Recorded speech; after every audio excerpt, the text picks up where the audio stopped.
South African Caster Mokgadi Semenya is the favorite to win the gold in the women's 800-meter event at the Rio Olympics over the weekend. She's already qualified, but not without controversy. Some of the athletes at the Olympics and sports writers have complained about what they regard as an unfair advantage that she enjoys due to her genetic and physiological makeup.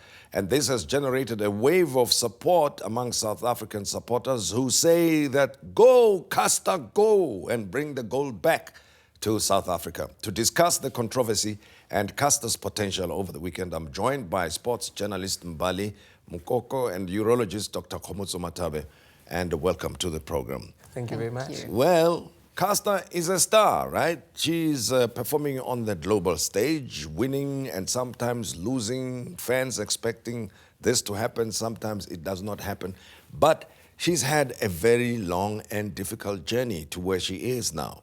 South Africa's hoped for a gold over the weekend, but the controversy has arisen once again. One of the competitors in the semi-final heats that she took part in said she believed that Caster had an unfair advantage in winning. What do you think? Well, I think it was very wrong for her to make a comment about Caster. It's not in her place to be commenting about her. In fact, for the fact that she is taking part in the current Olympics, it means that the IAAF approves that she is a female and she can run. She is just like one of the other athletes taking part within the competition. So if I think that statement was just made to unsettle Caster and just try and create controversy ahead of the semi-finals tomorrow morning, and even if she makes the finals, just to unsettle her. Right, and of course this dates back to, is it Berlin 2009, where the big drama started erupting? It started at the World Junior Championships in 2009. After she did well in 2008, she went on to do well in 2009, winning gold. And then I remember there were calls for her to be tested, and she was stopped by Athletics South Africa from racing for about 6 months. And that's when we started seeing a different Caster. When she came back, it was as if she hated everyone. And her form just took a dip up until the 2012 London Olympics in 2012. So such things can destabilize performance. They can unsettle one as a sports person. If they are not mentally prepared. Okay, and we'll come back to how she's prepared this time around and how she's performing, and it looks like she might even break records. That's what some of the commentators are saying. But let's go back to the controversy, because sometimes I think the confusion lies with what exactly defines a human being, an athlete for that matter. At what point do we say, or can accusations of this nature be leveled against an athlete such as Caster Semenya? What is it that's confusing everybody here, Doc?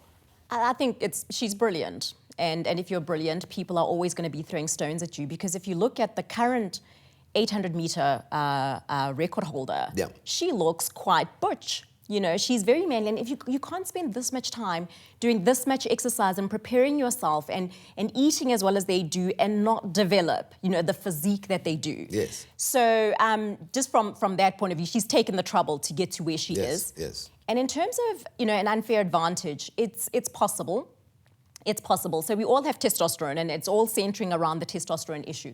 We all have testosterone, both male and female, and there are certain levels. So it would be for a medical body to determine if she had supranormal testosterone levels. And also there's a difference between testosterone, which is, you know, which you are making in your own body, and external testosterone when people dope. So the decision would need to be made. But I think for me, the big thing is the way in which this has been handled. So if there are medical people involved, we're supposed to treat people, you know, we're supposed to respect their human rights. We're supposed to treat them with dignity and confidentiality. And she's had none of that. So I don't know how much medical expertise there has been in this. And also just in terms of fairness and equity, if we're saying one person should be going for testing, then everybody should be going for testing. Because normal ranges range across, you know, different people. So across races, across athletes, there's many different things that would impact on the testosterone levels. So, you know, if we're going to say one person must be tested, then everybody must be tested. But why do you think she's been singled out? And I agree with you, because probably the much easier, fairer way, so to speak, would be to set the levels, if you will, of the amount of testosterone that you need to have in your body before you compete, depending on whether you're female or male, which in itself, I can imagine, will create controversy, a mess up of things, because the more people exercise, for instance, some people, the more they would produce testosterone, whether male or female, right? At this time, it is only people or individuals like Caster who are being singled out. Yeah. So I mean, that is just absolutely unfair, and it's because she's brilliant, and I think she should take it on the chin. You know, that this is actually, it might be said in a negative way, but it's actually a positive thing. You know, if she was losing, they wouldn't say anything. Yes. So she is that good that she's actually unsettling And them. I suspect there are some athletes who actually may be having the same amount of testosterone. Exactly, but we've never tested for them. some reason, by merely looking at them, people conclude, no, this is more feminine looking, and therefore there's no need to worry. But at the end of the day, it boils down to that, you think? Yeah. I mean, there's many, you know, in the past, they were doing various tests. So they've tested chromosomes. Yeah. Chromosomes are not the final story. Yeah. So you have males who are XX, and XX is a female chromosome carrier type. And you have females who are XY. So there's many things. So there's, you know, the whole nurture versus nature. So your chromosomes are one thing, but the development from when you are still in the uterus is important. So there are many factors that, you know, the food we eat, there's lots of hormones being shot into animals that you then eat that meat and you end up with that. So there are so many factors. We can't just, you know, look at one single thing. And I know they said on one of the things I was reading up where they said that the testosterone levels that they were looking at across the range was in female athletes. Now, one would want to look at who were these female athletes? What athletics were they doing? What sports, you know, was it the same sports across the board? Race plays a very important role. So typically, black males have higher levels of testosterone than white males. So if you were looking at the white ranges and testing a black male, you would say, oh, well, you know, you've got supernormal levels of testosterone. And therefore, you should not compete. And therefore, you should, exactly. So, you know, there's more things that need to be taken into account with this. All right. So bottom line, this is unfair, unwarranted criticism. Absolutely. And of course, the IAAF and the Court of Arbitration could do better than what they've done now. Absolutely. Right? So if we're going to test, then test everybody. Test everybody. And set the whatever limits if necessary, or the range that you need. Let's talk about her performance then, right? You know, having seen the race yesterday, I thought about it. I thought she was pretty relaxed. She's got it going. She is on form right now. She's beaten everyone. She's broken records in South Africa prior to Olympics. And she is so confident that they're trying to break her with all these things, small things that they're bringing in about her appearances. Yes.